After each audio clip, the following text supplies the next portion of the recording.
Amén. Vamos a orar para así iniciar la predicación de esta mañana. Oramos. Señor, te adoramos y te bendecimos. A tu nombre damos toda gloria y toda honra. Gracias, Señor, en esta mañana te damos por tus muchas bondades, por tu mucha misericordia para nosotros. Señor, porque nos concedes el privilegio de poder reunirnos el domingo en la mañana, el primer día de la semana, a nosotros, Señor, adorarte como iglesia, Señor, adorarte como la familia de la fe que somos. Y hoy hemos adorado a través de las oraciones, a través de nuestras alabanzas. Y te pedimos que nos ayudes, Señor, a adorarte por medio de la escucha reverente de tu palabra y que tu Espíritu Santo, Señor, nos ayude a aplicar tu palabra a nuestros corazones. Y que podamos, Señor, entender en esta mañana que no solo qué es la Navidad, sino qué nosotros celebramos y qué deberíamos hacer en torno al tema de la Navidad.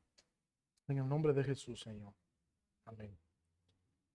Yo quise hoy que hablemos sobre el tema de la Navidad, sobre qué es la Navidad.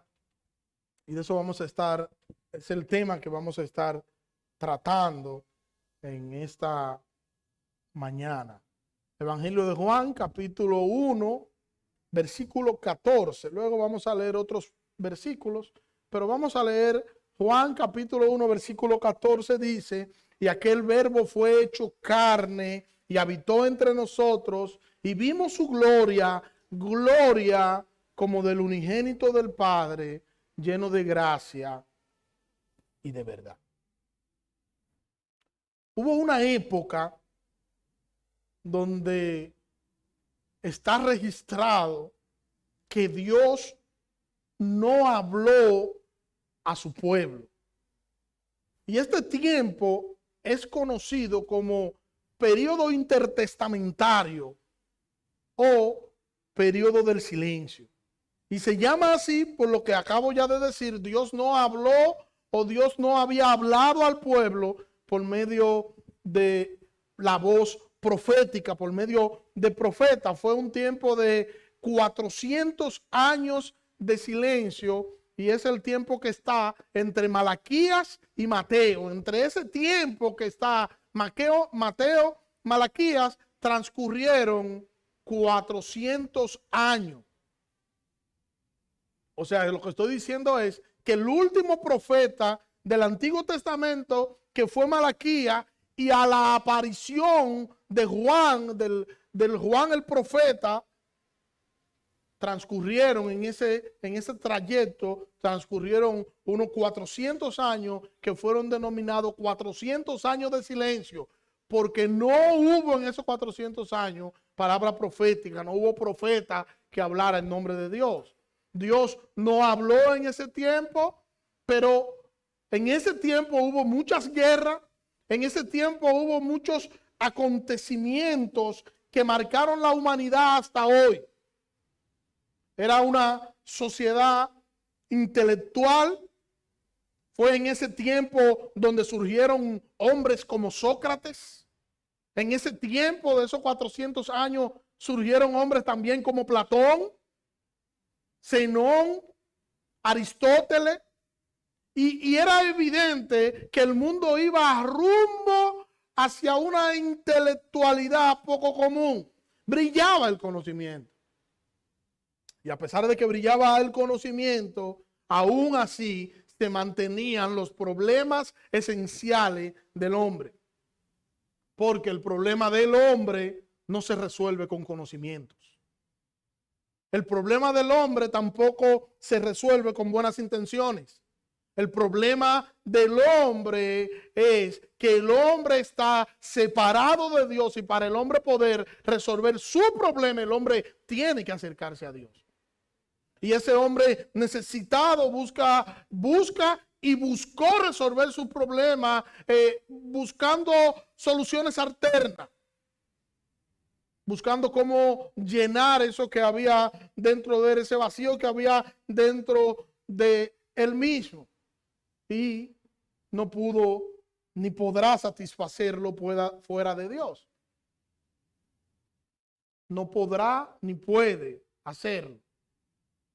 Y no quiere el hombre la solución, ni la quiere ni la puede buscar. Porque para el hombre poder conseguir la solución a su problema principal, debe desear a Dios.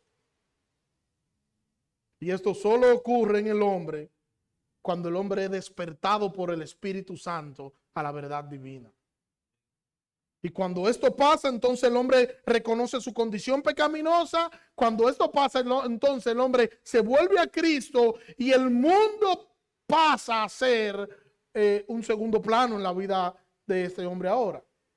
El mundo, a pesar de ser de su intelectualidad en aquel tiempo, estaba muriendo en medio de su necesidad, al igual que como está sucediendo hoy. Los romanos estaban conectando todo el mundo entonces conocido. Los romanos habían hecho una especie de red de camino. De hecho, de ahí la frase que popularizaron ellos de que todos los caminos conducen a Roma, porque Roma se había encargado de hacer un sinnúmero de caminos apuntando todo hacia el imperio, y todos estos caminos le había dado entonces al mundo entonces conocido cierto respiro y cierto avance. Se podía comercializar mejor, se podían llegar a los pueblos más fácil y más rápido por causa del camino. Pero no solo eso. Había también una lengua común que era el griego koiné, y esta lengua común también facilitaba muchas cosas. Y este era el tiempo marcado por el Señor para el Señor enviar a su Mesías. Dios había prometido un Salvador, y este fue el tiempo determinado por Dios para Dios enviar a su Salvador. Dios no envió a un médico que iba a traer soluciones para sanar a todos aquellos que estuvieran enfermos. Eso, bueno, lo vimos que luego eso pasó a ser como parte de la señal, pero no era la razón. El mundo tampoco necesitaba un experto financiero que pudiera ayudar a las familias a salir de la pobreza. Porque la peor pobreza no es la pobreza económica, sino la pobreza del alma. El hombre necesitaba un Salvador. El hombre necesitaba ser salvado de sus pecados. Y mire, vamos a Mateo capítulo 1, versículo 18, que fue el texto que leyó nuestra hermana Nancy. Dice el texto: el nacimiento de Jesucristo fue así. Estando despojado María y su madre con José, antes que se juntasen, se halló que había concebido del Espíritu Santo. José, su marido, como era justo y no quería infamarla, quiso dejarla secretamente. Y pensando él en esto, he aquí un ángel del Señor le apareció en sueño y le dijo: José, hijo de David, no temas recibir a María tu mujer, porque lo que en ella es engendrado del Espíritu Santo es. Y darás a luz un hijo y llamará su nombre Jesús, porque él salvará a su pueblo de sus pecados. Eso le dice el ángel. Si usted quiere saber lo que está sucediendo aquí, permítanme graficárselo. Un hombre de repente ve una chica, la chica le cae bien, empieza a visitar la casa, llegan los amores, ella es una doncella, él está perdidamente enamorado de ella está perdidamente enamorada de él, ella es una muchachona, o sea, por lo que se supone que ningún hombre la ha tocado, y de hecho ella testifica que es así. Y en eso de comprometerse, luego de comprometerse, ella en un acto le dice al novio que va a ser su esposo: estoy embarazada. ¿Qué está qué? Pero tú te estás volviendo loca. Lo primero que yo entiendo que pasaría por la mente, y ese cuento, dime la verdad, cuéntame lo que pasó, pero dime la verdad, no es que me voy a quedar contigo. Es para yo estar seguro de que tú metiste la pata. Y María dice, no, no pasó nada. Es que el Espíritu Santo posó sobre mí y yo quedé embarazada. Yo no sé si a usted eso le da algo, pero eso para mí lo empeora. Eso lo empeora. ¿Por qué? Pues tú me estás diciendo a mí que tú saliste embarazada de Dios. ¿Cómo? ¿Qué disparate que tú estás diciendo, María? O sea, en vez de arreglar la situación, la está empeorando. Eso María no te lo va a creer nadie. Y es tan así que José no le creyó. ¿José le creyó? No.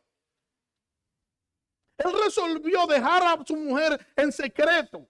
Porque él sabía que si se daban cuenta que ella había salido embarazada, que ella le había sido infiel, la iban a apedrear y la iban a matar. Y él la quería tanto que no quería que la mataran. Pero no podía dormir. José no podía conciliar el sueño. Aquí hay gente que sabe lo que es no conciliar el sueño.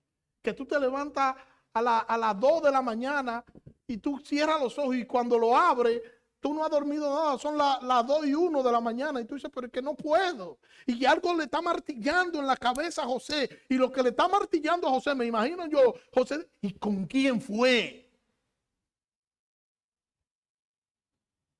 Lo que a veces sufrimos de insomnio, de la mananachi, que a veces no podemos dormir, sabemos lo que es esto.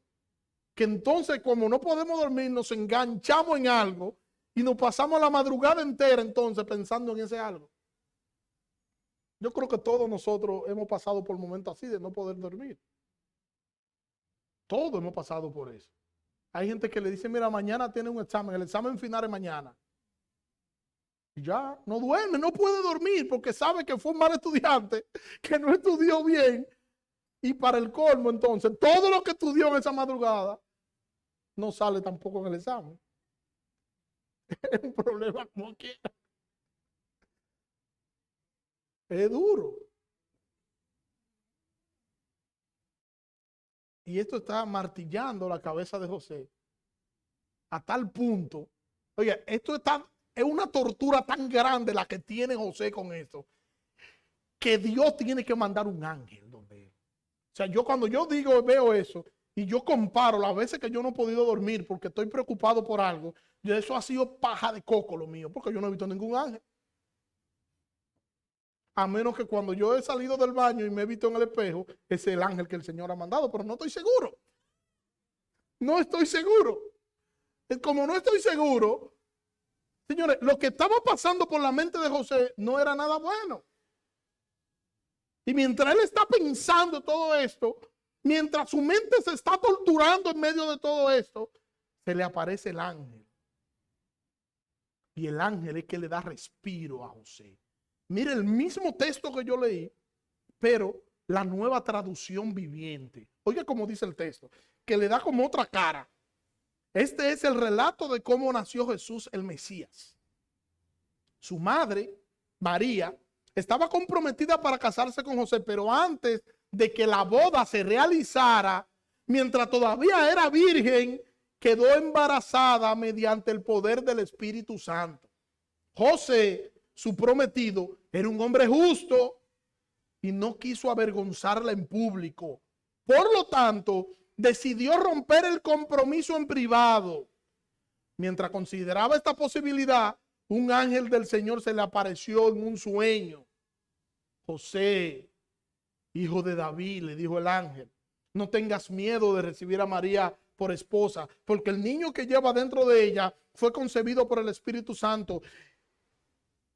Y tendrá un hijo y lo llamará Jesús, porque él salvará a su pueblo de sus pecados. Es como que la nueva traducción viviente nos lo da como un poquito más claro. José se estaba volviendo loco en un buen dominicano. Eso lo estaba torturando. El Señor tiene que mandar el ángel y le dice al ángel algo dominicanizado, algo así. Estate tranquilo, José, que María te está diciendo la verdad. Lo que está en su vientre fue Dios que lo colocó allí. Y esto nos muestra el amor evidente de José por María y su amor lo iba a llevar a disolver el matrimonio en secreto. Pero había otra mujer que estaba embarazada, que fue la quien le dije al principio, que es quien rompe con los 400 años de silencio, con ese periodo intertestamentario. Este nacimiento es el que rompe con eso, o este profeta es el que rompe con ese silencio, que es la madre de Juan, Elizabeth, que era pariente también, Elizabeth, de María. Y esta mujer entonces da a luz un hijo que es luego el primo de Jesús, pero es quien sale luego a preparar el camino del Señor. Y es el mismo Jesús quien dice que Juan no solo es el último de los profetas, sino que es el más grande de todos los profetas. Es Jesús que luego lo dice. Y lo interesante de todo esto es que pareciera como si también hoy Dios estuviera en silencio. Y fíjense que dije pareciera, porque Dios sigue hablando. Dios sigue hablando hoy, no quizás por medio de profeta. Nosotros tenemos la palabra profética más segura y Dios sigue hablando hoy por medio de la Biblia. Usted quiere escuchar a Dios, lea la Biblia. Dios sigue hablando, Dios sigue transformando, Dios sigue dando vida, Dios se sigue comunicando con su pueblo y por eso nos dejó las escrituras para eso.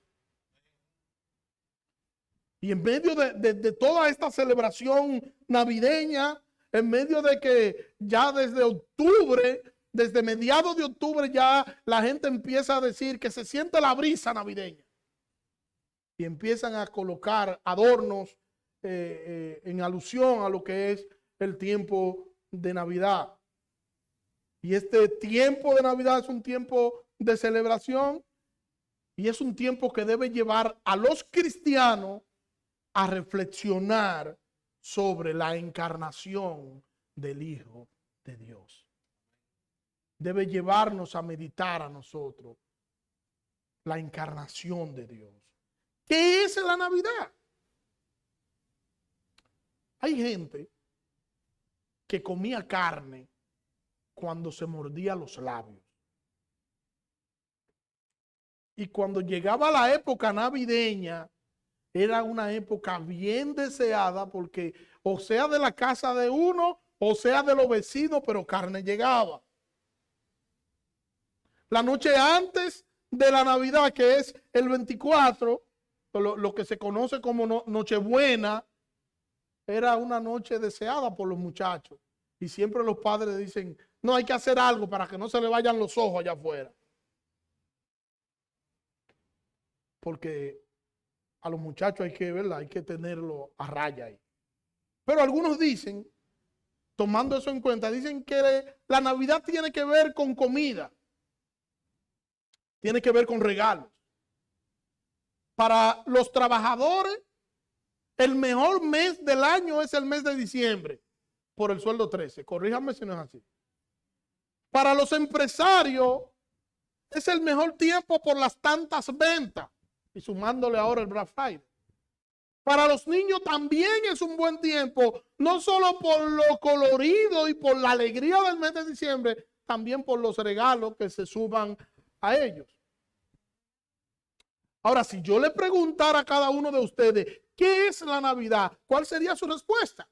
¿Qué usted podría decirme? ¿Qué usted me diría? Porque para el cristiano, la Navidad es Cristo, o debería ser Cristo la Navidad del cristiano. Dios se hizo hombre y Dios se hizo hombre con una finalidad de salvar y de librar a ese hombre de la ira de Dios. Dios vino a salvar a su pueblo. Dios vino a darse a sí mismo por la libertad de su pueblo. Dios se encarnó. Dios se hizo hombre. Y una vez alguien me preguntó, pastor, ¿Dios puede morir? Dios murió en la cruz por nosotros. Y vino, y para él, cuando vino, no había lugar en el mesón. Y un pesebre fue su habitación. Decir que no había lugar en el mesón suena hasta bonito. Mesón, la palabra mesón suena bonito, ¿verdad que sí? Pero si lo traemos y lo hacemos contemporáneo, tenemos que decir, no había lugar para él en el hotel y hubo que quedarse en el parqueo. Porque era lo que era allí donde él estaba, en el pesebre. El pesebre era el lugar donde se le echaba comida a los animales. Los animales comían de ahí, los viajeros llegaban al mesón, se quedaban en la habitación, dejaban los animales ahí dentro, en ese establo, y ahí entonces había una vasija que era donde se le echaba la paja común para los animales que estaban allí, y allí entonces es que es acostado el Rey de Reyes y Señor de Señores, con el olor desagradable de los animales.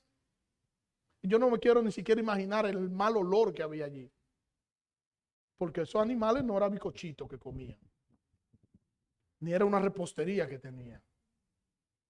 Y algunas mujeres, Abraham, se quejan de algunos olores momentáneos de sus esposos. Jesús nació en medio de este hedor. No era una perfumería llena de olores agradables donde se encontraba María y José.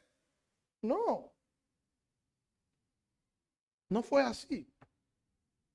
Era en un lugar fétido, con un olor fétido, maloliento, en el parqueo, literalmente en el parqueo de los animales, y allí ellos hacían todas sus necesidades. Todas. Y allí le visitaron los reyes, allí le visitaron los magos, allí fueron todos a ver a Jesús, allí en medio de todo este ambiente. Y yo quiero que veamos 4 puntos para ir aplicando eso. El primer punto es que nosotros no podemos perder de vista lo que nosotros estamos celebrando. Ese es el primer punto. El mundo celebra una Navidad, pero una Navidad sin Cristo. El mundo celebra el nacimiento de Jesús sin Jesús. Y la gente se pierde en cosas que en realidad no son parte de la celebración, aunque ya por costumbre se han insertado y ya lo son. Sin embargo, el cristiano es aquel que no espera diciembre para poder compartir con su familia. O debería ser, ¿verdad? El cristiano es aquel que recuerda o que debería recordar la encarnación de su Salvador siempre. Y muchos utilizan símbolos equivocados incluso para representar lo que es la Navidad. Sin embargo, el cristiano sabe que la razón de ser de lo que es o lo que nosotros conocemos como las festividades navideñas es nuestro Salvador, nuestro Redentor, Jesucristo. Nosotros celebramos la vida, nosotros celebramos la muerte de nuestro Salvador todo el año. Y en diciembre nosotros deberíamos meditar y reflexionar en la encarnación de Dios para salvarnos de nuestros pecados. Permítanme hacer una pequeña reseña histórica de esto de la Navidad.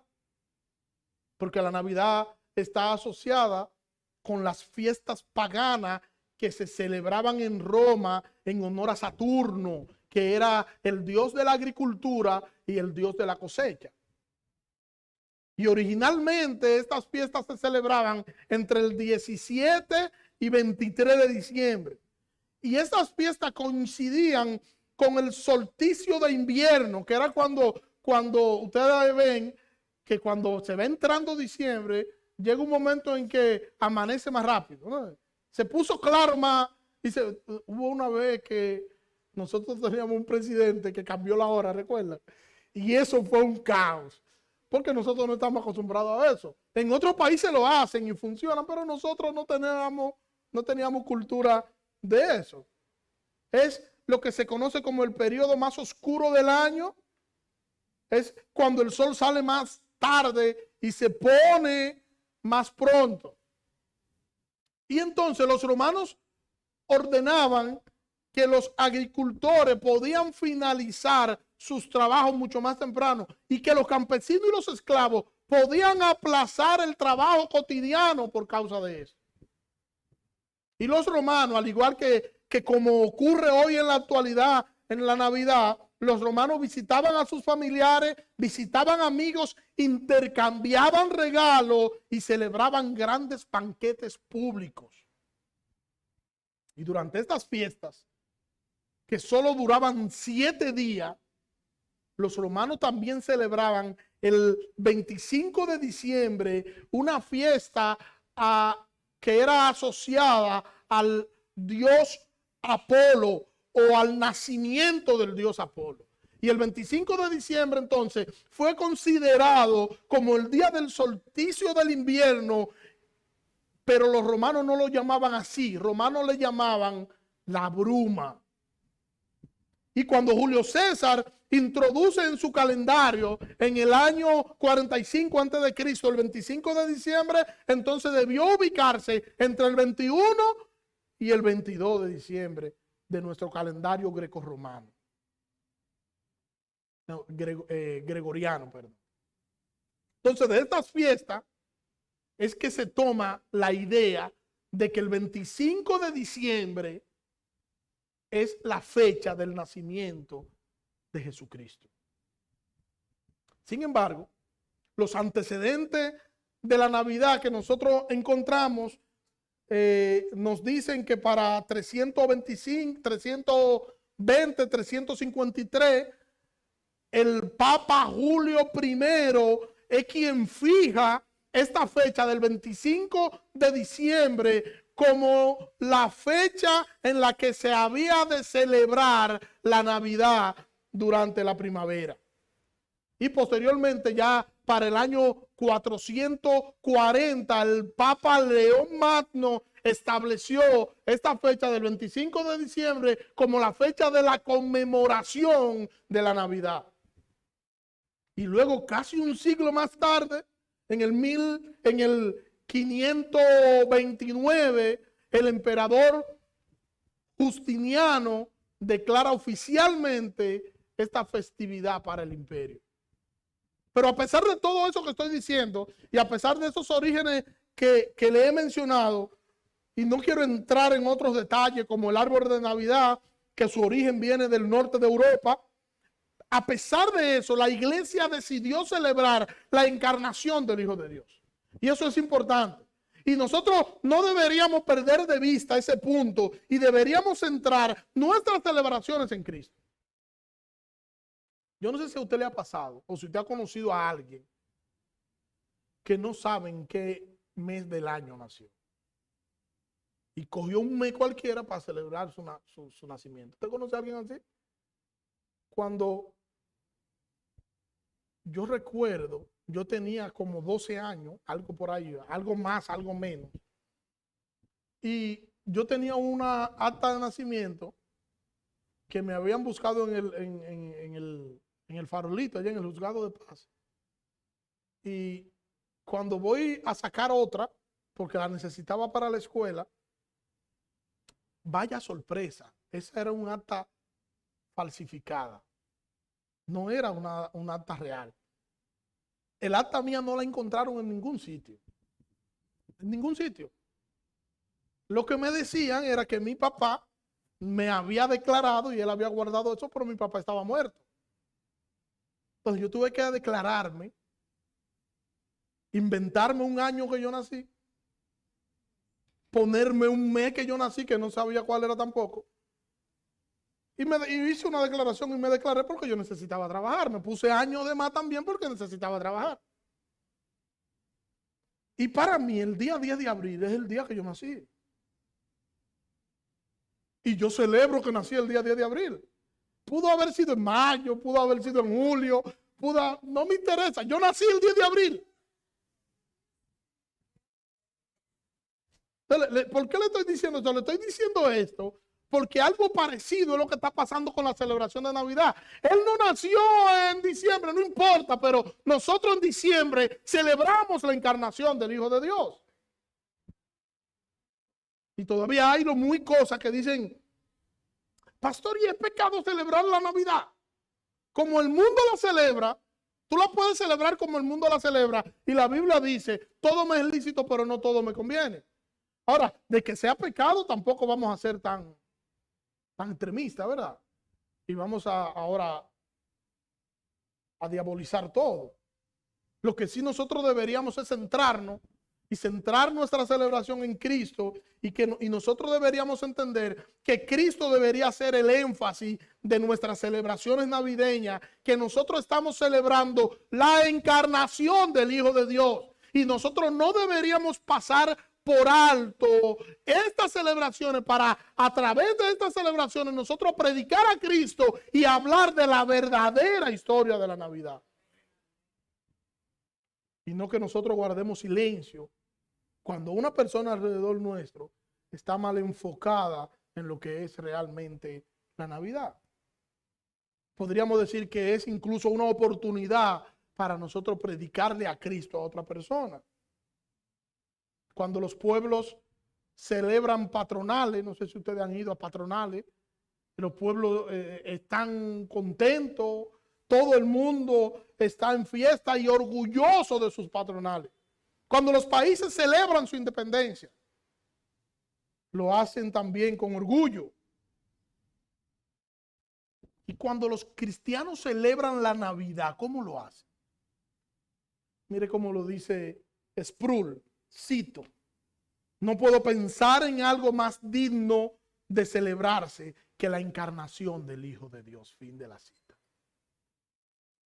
Nosotros deberíamos celebrar la encarnación del Hijo de Dios. Y mire, y usted dice, sí, pero pastor, eso es lo que se celebra en diciembre. Bueno, el problema es que a veces como que no sabemos que lo que se celebra en diciembre es la encarnación de Jesucristo y que eso es lo que nosotros deberíamos celebrar y deberíamos meditar y reflexionar en ello. ¿Qué celebramos? Que Dios se hizo hombre. Como Juan nos dice, que habitó entre nosotros y vimos su gloria, gloria como del unigénito del Padre, lleno de gracia y lleno de verdad. Que Dios habitó entre nosotros, que Dios se acercó a nosotros. Wow. Y que la razón de esa encarnación tiene que ver conmigo, tiene que ver contigo.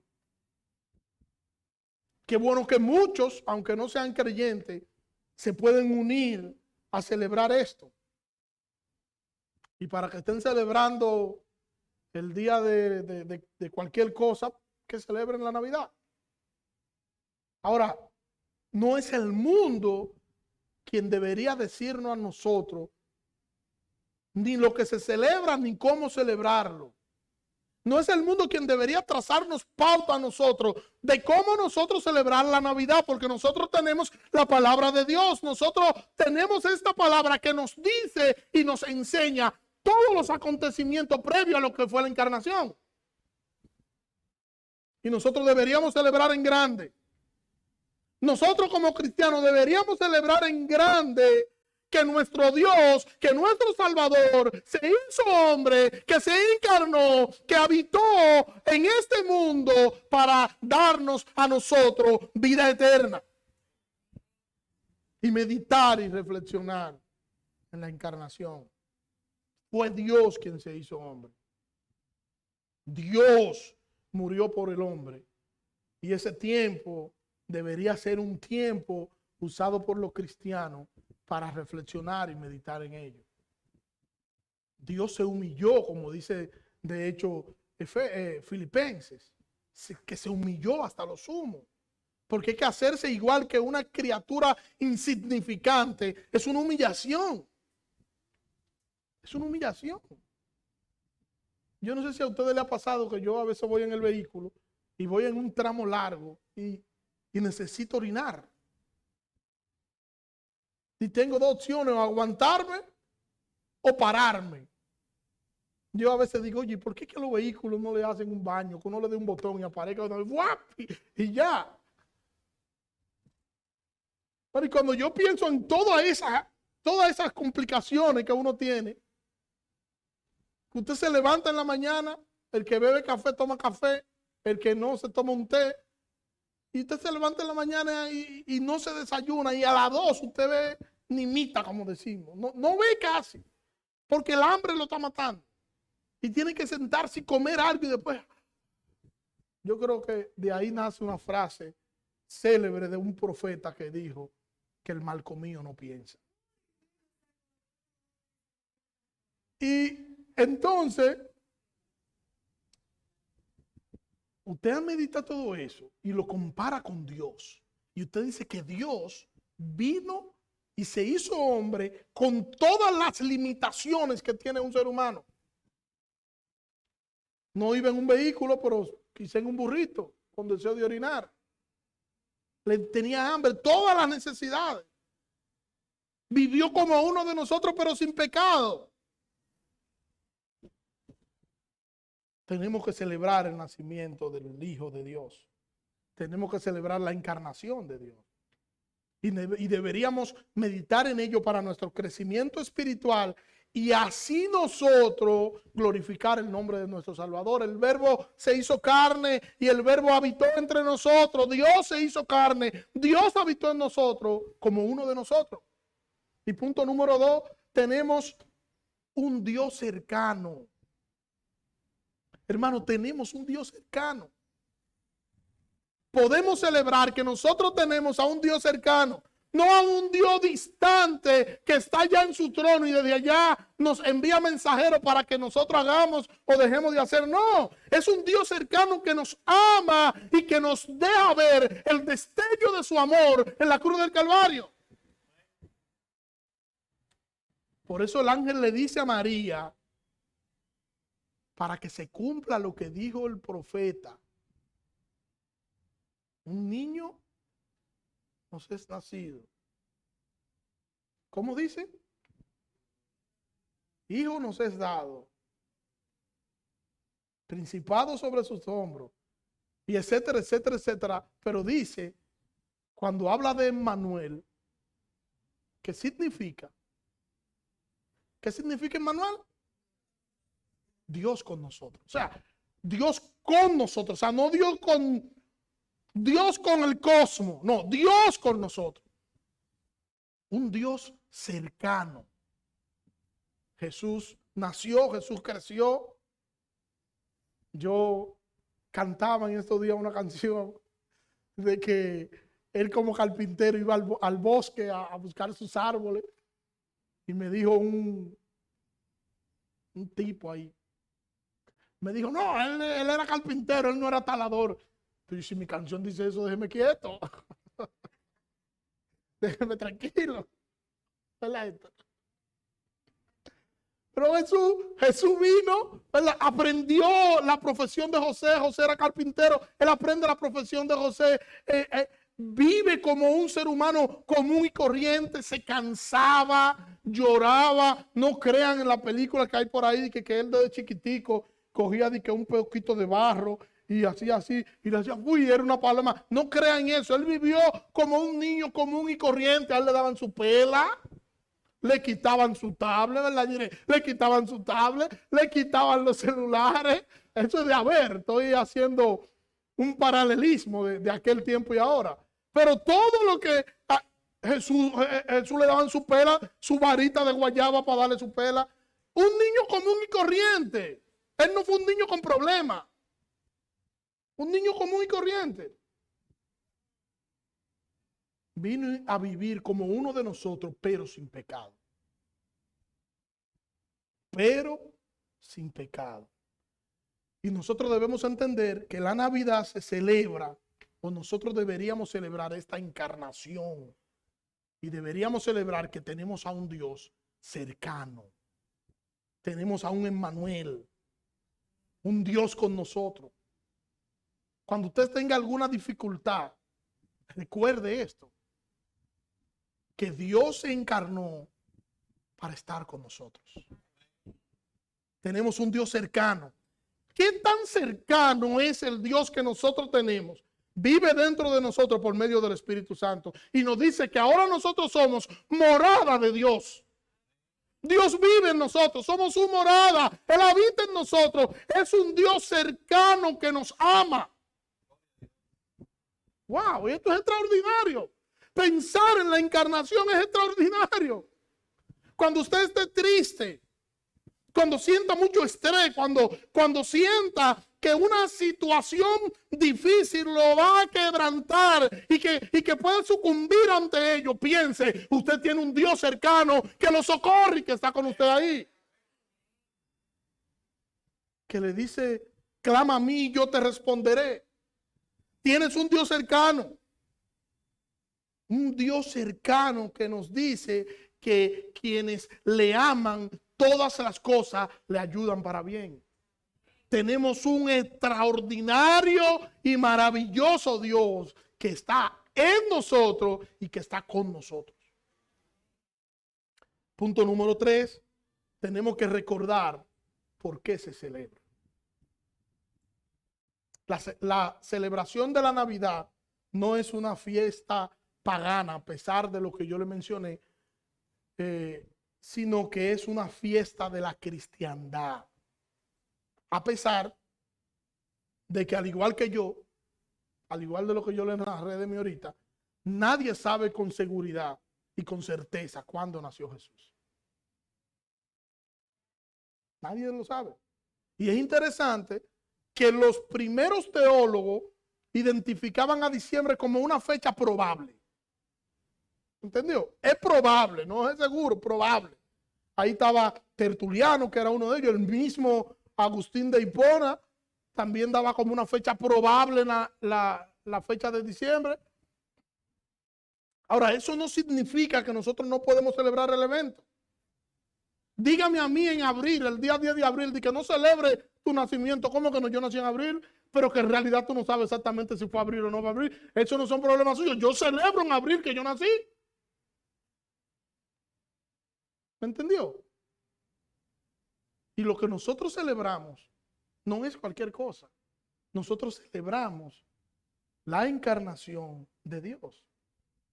Y celebramos las razones de por qué se encarnó. Por las razones de la encarnación. Celebramos que Jesús se hizo hombre para sustituirnos. Dios se hizo hombre para sustituirnos. Celebramos que Jesús se hizo hombre, que Dios se hizo hombre para salvarnos. Celebramos que Dios se hizo hombre para rescatar a su pueblo.